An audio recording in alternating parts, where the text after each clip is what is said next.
times of natural disaster, scenes like this are more common than most of us realize. And for the members of the U.S. Coast Guard Air Station Houston, these are the moments where training and preparation really count. I got the first couple of guys off. I had to chase the boat for a while, probably, a couple football fields, and just swimming. And, the waves are crashing over my head, and, I was sucking in a little bit of water, but, you're just swimming as hard as you can, It's kind of funny like a movie, but, you are. Make no mistake about it, this is not a movie.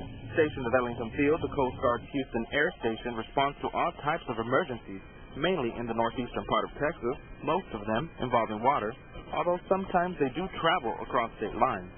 During Hurricane Katrina, for example, hundreds of rooftop survivors were airlifted by what many now know as the orange dolphins in the sky. For any sort of search and rescue case, the sector is going to get the phone call first, and then they're going to tell us that they need us. They're going to tell the air station they need the air station to fly out.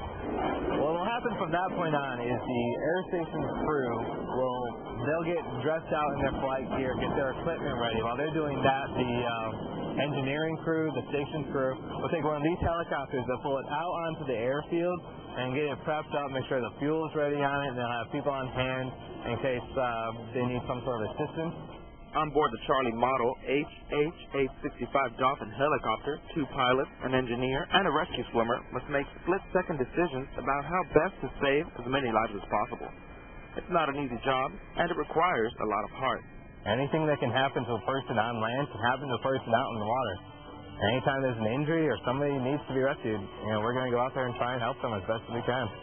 Veteran swimmer Raul Aguilar says taking a dive requires a lot of planning. Yeah, we have it's about a 15-foot minimum to jump out. You feel it.